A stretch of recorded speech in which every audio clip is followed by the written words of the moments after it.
વલસાડના ઉમરગામમાં ઘરના આંગણે પાર્ક કરેલી 2 વ્હીલરમાં આગ લાગવાની ઘટના બની છે અને મધરાત્રે ઘરની બહાર પાર્ક કરેલી મોપેડ ભડકે બળતા લોકોમાં દોડધામ મચી ગઈ, જે ઘટનાના પગલે ઉમરગામ પોલીસ સ્ટેશનમાં ફરિયાદ નોંધાઈ। પોલીસે ફરિયાદના આધારે સીસીટીવી ફૂટેજ તપાસ કરતા આરોપીની ઓળખ થઈ છે।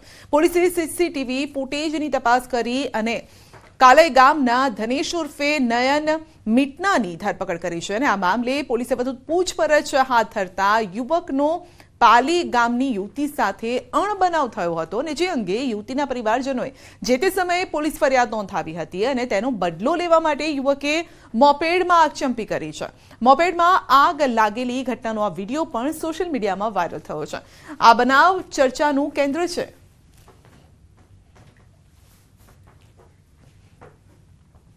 સીએનો અભ્યાસ કરતો યુવક ચોરીના રવાડે ચઢ્યો છે। સુરતના અડાજણ વિસ્તારમાં રહેતો યુવક આશીષ ઇન્દ્રવદન ઝા સીએનો અભ્યાસ કરે છે, પરંતુ આર્થિક સ્થિતિ નબળી હોવાના કારણે તે ચોરીના રવાડે ચઢ્યો છે।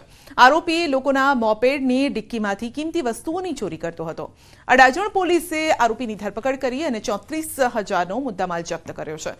હાલ પોલીસે આરોપી વિરુદ્ધ ગુનો દાખલ કરી આગળની તપાસ પણ હાથ ધરી છે। અડાજણ પોલીસ સ્ટેશનમાં એક ચોરીનો ગાડીના ડિક્કીમાંથી ચોરી કરવાનો ગુનો બનેલો છે, ગઈકાલે દાખલ થયેલ છે। એના અનુસંધાનમાં પોલીસે તપાસતા ટેકનિકલ સ્ટાફ અને પોલીસની મહેનતથી આરોપીને પકડી લીધેલ છે અને 34,000નો આખો મુદ્દામાલ રિકવર કરવામાં આવેલ છે અને હાલમાં આરોપીને અટક કરવામાં આવેલ છે અને આગળની પૂછપરછ ચાલે છે। ભાજપમાંથી સસ્પેન્ડ કરાયેલા દેવુબેન જાદવ અને મનસુખ જાદવ પર વધુ એક આરોપ લાગ્યો છે।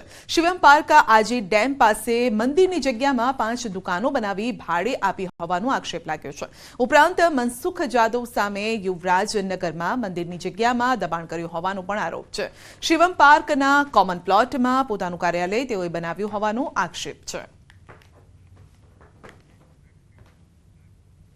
આ તરફ દારૂ સંતાડવા માટે બુટલેગરોના કિમિયા છે। રાજકોટના ખજુડી ગામની પાસે ફાર્મ હાઉસમાં એસએમસીના દરોડા, જેમાં ડબ્બામાં માટીની અંદર છુપાવેલ દારૂનો જથ્થો પકડાયો છે।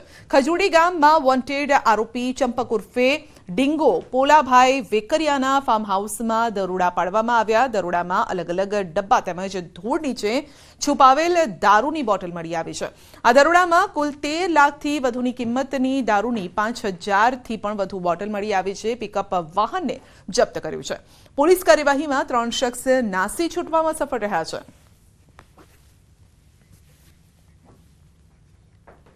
પાલનપુરના વીરપુર પાટિયા પાસે પાણીની પાઇપલાઇનમાં ભંગાણ સર્જાયું છે। ધરોઈની મુખ્ય પાઇપલાઇનમાં ભંગાણ સર્જાતા લાખો લીટર પાણીનો વેડફાટ થયો છે। પાઇપલાઇનમાં ભંગાણ સર્જાતા 20 ફૂટ ઊંચા પાણીના ફુવારા ઉડ્યા છે।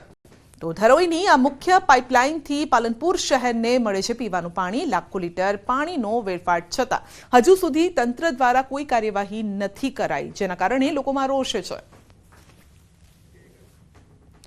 તો પાણીના ફુવારા ઉડ્યા હતા। એક તરફ ઉનાળો બસ હવે આકરો થવાની તૈયારીમાં છે અને તેવામાં પાણીનો વેડફાટ થઈ રહ્યો છે, જે અંગે કોઈ કાર્યવાહી ન કરાય, જેના કારણે લોકોમાં પણ રોષ છે। બુલેટિનના અંતમાં નજર કરીશું ટોપ 3 હેડલાઇન્સ પર।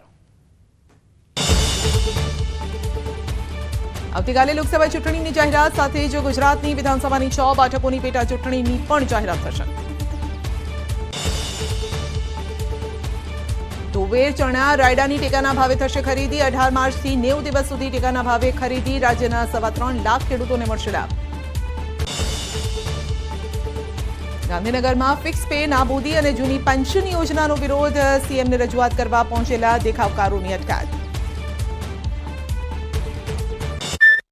નથી બનાવતું સરકાર, એની સાથે બ્યુરોક્રેસી, ઘણા બધા લોકો બુદ્ધિક્રેટ બ્યુરોક્રેટ બધા લાગીને બનાવતા હોય છે। કોઈ પોલિસી કોઈ સરકાર આવે તો કોઈની બંધ કરી દે છે, એવું ક્યારેય આદર્શ વ્યવસ્થામાં નથી હોતું। પણ એમ્સ પહેલા બી હતા, પણ કેટલા એમ્સ હતા અને કેટલા એમ્સની રિક્વાયરમેન્ટ અને કેટલા સમયમાં એમ્સ બન્યા છે। ભારતીય રેલવે પહેલા હતું, આજે ભારતીય રેલવે ક્યાં છે? એરપોર્ટ પહેલા હતા, આજે એરપોર્ટ ક્યાં છે? રાષ્ટ્રીય શિક્ષા નીતિ પહેલા શું હતી, અત્યારે શું છે? 5 લાખનું આયુષ્યમાન કેરનું કેશલેસ કાર્ડ પહેલા હતું કે નહોતું એ વસ્તુ જોવાની છે. તમે પહેલા ખેડૂતો પહેલા બી હતા, એ લોકોએ ખેતી બી કરી છે અને અમે અનાજ બી ખાધું છે. એ ખેડૂતો માટે કિસાન સન્માન નિધિ ક્યારે આવી? આપણે આવા મુદ્દાઓ પર ચર્ચા કરીએ કે આ બધા મુદ્દાઓ પર સરકારે જ્યારે કામ કર્યું છે ને ત્યારે જનતા જનાર્દનનો જે આશીર્વાદ છે ને એ વોટના રૂપે વધે છે. ઠીક છે, આ વિશ્વાસ ઉપર જનતા તમને વોટ આપશે તેવું શ્રદ્ધાબેન કહી રહ્યા છે, એટલે કે બીજેપી તરફથી કહેવામાં આવી રહ્યું છે. હવે આપણે વાત કરીશું ઓરિસ્સા સ્ટેટની. બીજુ જનતા દળ, જી હા, બીજુ જનતા દળ. હવે અહીંયા બીજેપી સાથે ગઠબંધનની અહીંયા વાતો થઈ રહી છે. ઓડિશાની 21 બેઠકોની વાત કરીએ તો 21 બેઠકમાંથી એનડીએને 13 બેઠક મળવાનું અનુમાન છે. ઇન્ડી ગઠબંધનનો સફાયો થઈ શકે છે. તો સવાલ અહીંયા એ છે કે અન્યને 8 બેઠક મળવાનું અનુમાન છે.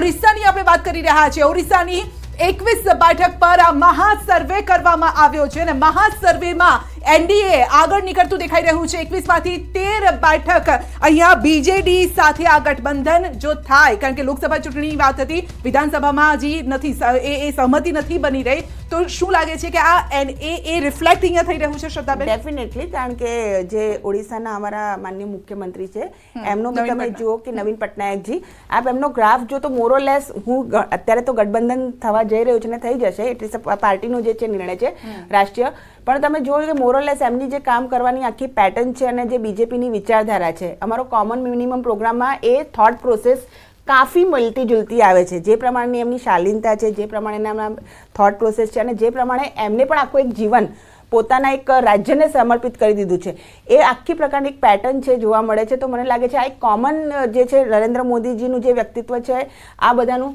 એ લોકો દેશ માટે, પોતાના રાજ્યો માટે રહ્યા છે. તો મને લાગે છે કે એ વ્યક્તિત્વ અને એ જે ડેવલપમેન્ટલ મુદ્દાઓ ઉપર અમારી યુતિ ત્યાં બનશે અને સારું પરિણામ આવશે.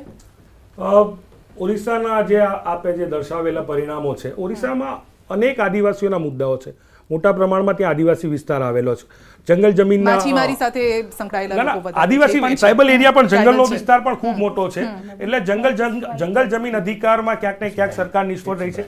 જે આદિવાસીઓને જંગલ જમીનનો અધિકાર મળવો જોઈએ નથી મળી રહ્યો. એ પછી ગુજરાત હોય, છત્તીસગઢ હોય, અનેક અલગ રાજ્યોમાં આ પરિસ્થિતિ આપણી સામે આવી છે. ત્યારે એ જંગલ જમીનના અધિકારને લઈને આદિવાસીઓ અત્યારે મોટા પ્રમાણમાં ત્યાં પોતાની વાત મૂકી રહ્યા છે. બીજું કે એમના જંગલો છે, એમાં જે હેવી ઇન્ડસ્ટ્રીયલાઇઝેશન થઈ રહ્યું છે એનો પણ વિરોધ છે. અલગ અલગ વિસ્તારમાં અલગ અલગ પ્રશ્નો છે, અલગ અલગ મુદ્દાઓ છે. અને સ્પષ્ટપણે હું માનું છું કે આ બીજુ પટનાયકના દીકરા નવીન પટનાયક, એટલે બીજુ પટનાયક સાહેબ કોંગ્રેસના એક સમયના નેતા હતા અને એ વિસ્તારમાં ક્યાંક ને ક્યાંક બીજેપી સાથે બેસવાની વાતો કરે છે ને, એમના ફાધર હતા નવીન પટનાયક, તો કે પણ ત્યારે ભારતીય રાષ્ટ્રીય કોંગ્રેસની ત્યાંની ગ્રાઉન્ડની લીડરશિપ, ત્યાંના કાર્યકરો જે પ્રકારે મહેનત કરી રહ્યા છે.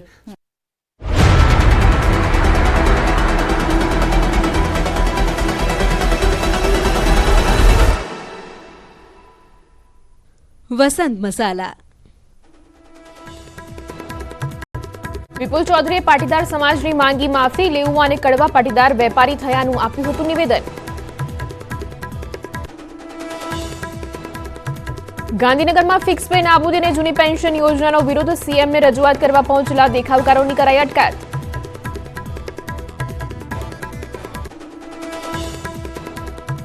ગરમી અંગે હવામાન વિભાગની આગાહી, ગુજરાતમાં 5 દિવસમાં પારો ઉંચકાશે, 37 થી 38 ડિગ્રી પહોંચી શકે તાપમાન.